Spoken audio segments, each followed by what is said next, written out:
What's good, Josh? Agamakah. Welcome back to my channel. Make sure you leave a like, comment, and subscribe. And if you're new, make sure you subscribe. I'm trying to hit down subscribers, and every subscriber helps. Over here on this channel, we talk about the NBA daily. So if you enjoy basketball as much as I do, please subscribe. And the Nets-Bucks series has been a rather shocking one because I didn't think that the Nets were so much better than the Bucks that they were gonna come out and blow them out in both, the opening games, but what we've been seeing from the Bucks this series has not been reflective of what we saw from them in the regular season. Because in the regular season, they showed us a lot of signs that things are going to be different from last year. Things are going to be different from the year before. Mike Budenholzer, the head coach of Milwaukee, he showed us that, he was willing to adjust. He was willing to change things up. And for some reason, he just regressed back to his old self. And, it's just been really disappointing. But yeah, man, make sure if you're new, subscribe. I'm trying to hit 1,000, Next goal is 400, but help me get to 400 before we get to 1,000. But yeah, man, this series has just been amazing basketball from the Nets, from everybody on the Brooklyn Nets, really. But Blake Griffin really lied to us, man. Blake Griffin really, he bummed it up in Detroit after he got that injury. He bummed it up for the next year, and he's been playing really, really solid basketball for them. He's averaging, what is he averaging? Let me see. He's averaging 12 points, 11 rebounds on 58% shooting, 45% from three. Now, the 45% from three, I don't think that's real. I think when they go to Milwaukee, that's going to come back down to around the mean. He's like an average three-point shooter, like, 35, 36%. I don't think he's 45% from three. Joe Harris has been really good. He's averaging 16 points, 52% from the field, 50% from three. So, those two role players for the Nets have been really, really excellent. Oh, yeah, Bruce Brown, the way he's been able to, carve a niche out in this offense, all he does is just set hard screens. He gets offensive rebounds. He plays really hard, but he moves so well without the ball because if KD or Kyrie are playing, let's say KD or Kyrie is isoing at the right key, Bruce Brown is going to cut from the weak side left corner. He's going to cut, to make himself wide open for an easy pass, and he's just such a smart, player around the rim. He's like a center, but in like a little 6'1" body. It's like the way he plays, is center stuff, like getting rebounds and really just cut into the rim and getting all kinds of layups. He can't really shoot the ball like that, but he's playing really, really great. But the thing that's killing me in this series is how Drew Holiday and Chris Middleton have not really shown up because they are averaging 15 points, each, and they're averaging 44% from the field for Drew, 30% from the field for Chris. Chris Middleton just cannot find a rhythm in this series. And I think it's reflective of the Bucks offense because they're not getting good shots. Chris Middleton is shooting a lot of contested fades. He's shooting a lot of turnaround shots. They're just not getting good, easy rim attempts like they should against this Nets team because when you look at this Nets squad, Jeff Green is injured. He was their best defender. I think the only positive defender left on this squad is Bruce Brown, and he isn't some all-world, point of attack stopper on defense. So I just think that the way that the Bucks are not, killing this Nets defense is, insane to me. Now, Giannis, granted, he had a great game the first game. He's averaging 26 and 11, 61% from the field, 25% from three. We're used to that. But yeah, man, with Giannis, he was held to 18 points last night on 15 shots. So, he was efficient. But for him to take 15 shots is really reflective on the coaching because there's no reason why Giannis should not be attacking Blake in single coverage every single time. Now, I saw yesterday in the second half, things got a little better. He was getting out in transition more. He was going right at Blake a little more, using his length. But Mike Budenholzer needs to be fired immediately because Mike Budenholzer is the head coach of Milwaukee. But he needs to be fired immediately because what he's doing, the way he's utilizing these guys is all wrong. The reason that the reason that Blake Griffin has been able to, somewhat contain Giannis is that Giannis is, taking the ball. He's taking the ball at the high post. He's taking the ball from the three-point line, and he's just running in a straight line right into Blake Griffin. Now, I'm not saying that that's not effective for Giannis against a guy like Blake, but it just makes Blake's job a whole lot easier because, give Blake some credit, man. He's been, staying in front of Giannis as best as he could. He's been bodying up Giannis as best as he could, but we saw in game one, Giannis had 34. We saw what he's capable of doing.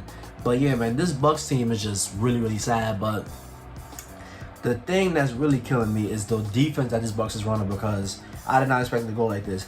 Kevin Durant is averaging 30 points on 55% shooting, basically 56% shooting. Kyrie is averaging 23 on 46% shooting, 50% from three for KD, 32% from three for Kyrie. that is, masterful numbers. And Kyrie, this is kind of a down series for Kyrie because, we're used to better efficiency from him, but Kevin Durant is back and better than ever because he's just, the way he's killing whoever they put on him. PJ Tucker is getting killed. Giannis is getting killed. Drew Holiday, of course, is getting killed. Chris Middleton is getting killed. Nobody on that team can guard, Kevin Durant. And I don't understand why you're allowing Kevin Durant to just ISO you and just kill you with, endless mid-range shots. If I was the Bucks, I'm sending, hard doubles at KD every time because KD, the weakest part of his game, besides his defense, is his passing. He's not a good passer. He doesn't make good reads. He doesn't throw passes with velocity. He doesn't make, firm decisions when passing. He throws little, lazy, one-handed, just toss away passes when he gets doubled.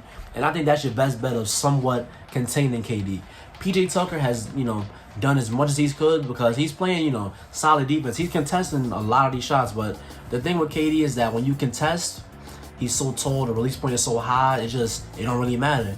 90% of KD's threes have been contested, and he's making 50% of them. That is, insane numbers right there. But, the way the Bucks are playing defense, right, they are playing drop coverage on the Brooklyn Nets. I'm going to say it again. They're playing drop coverage on the Brooklyn Nets. With two of the best pull-up shooters of all time on the Brooklyn Nets, they're playing drop coverage. So, after KD and Kyrie calls for a screen, it's a wide-open mid-range, a wide-open floater. It's a wide-open, pull-up three. And it's just they're making their jobs way too easy. They're not, offering any resistance. And I'm not going to blame Brook Lopez for, what's Mike Budenholzer's fault. Because all Brook Lopez can do is just play in the spot that he's told to play in. But if I was the coach of Milwaukee, I'm sitting Brook Lopez down. I'm bringing in Pat Connaughton off the bench. The lineup is going to be Pat Connaughton, Drew Holiday, Chris Middleton, PJ Tucker, and Giannis. And I'm switching every action the Bucks do. Not the Bucks, but the Nets do. I'm switching everything because the Nets offense isn't some crazy high-powered, off-ball screens, weak side cut, while simultaneously setting the off-ball screen over this side. Like, it's not that complex. If you switch these actions, you're going to make the shot clock go down. You're going to force them into a lot of really, really tough shots.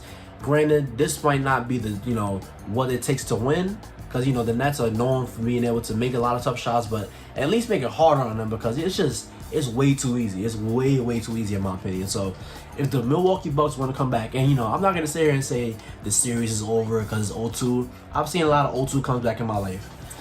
But if Mike Budenholzer does not adjust to what the Nets are doing, Brook Lopez cannot play the same amount of minutes that he did against Miami. It can't happen.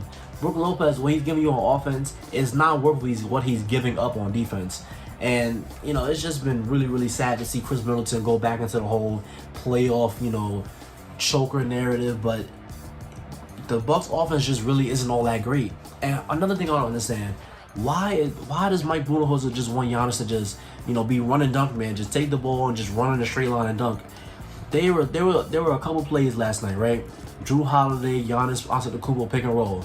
There is nothing the Nets can do when Giannis is rolling to the rim after he set a screen. There was two plays that I want to, talk about right now. Drew Holiday got a pick from Giannis on the right wing area, right free throw line area, the right elbow area. Drew Holiday got a pick and roll from Giannis right there. And it led to a wide open, Drew Holiday floater. And then another play earlier in the game, it was Drew Holiday and Giannis again on the left elbow this time. Giannis sets the screen. Drew Holiday fakes the pass, gets a wide open mid-range. If the Bucks, want to win this game, they cannot bail, the Nets out by having Giannis take 1,000 jumpers. They cannot bail the Nets out by having, the whole squad take a lot of jumpers. Because in Game 1, when Game 1 started, they were dominating in the paint. Brook Lopez had a great game. Giannis Antetokounmpo had a great game inside. And it was just going really well. But then they fell in love with the jump shot. They started shooting a bunch of threes, a bunch of mid-ranges, and the game got out of hand. You cannot outshoot the Nets. But what you can do is get guaranteed rim attempts. I'd rather get 1,000 rim attempts than, a bunch of mid, jump shot attempts. They need to get to the rim. They need to use Giannis more off ball. And the thing that hurts, right? Mike Budenholzer was doing this in the regular season. He sat Brook Lopez many, many close games. He sat him down. Giannis was playing the 5. They were switching everything. Giannis was playing off ball. Chris Middleton pick and roll with Giannis. Drew Holiday pick and roll with Giannis. Giannis was rolling to the rim, getting great, great looks at the rim. And it's just, why not do that now? Why'd you do it then when it didn't really matter? Why not do it now when it really matters? But like I said, man, if Mike Budenholzer does not adjust, he's going to be out of a job. He's going to be, eating donuts next time the playoffs come around. and the Bucks are going to be another early flame out. Now, the Bucks, you know, I didn't expect them to beat the Nets anyway, but I don't want it to be like this. I don't want it to be to where it's just like they couldn't compete at all. But man, you know, we're going to see in Game 3. And the saddest part, this is all being done without James Harden. So I don't even want to think about what's going to happen when James Harden comes back.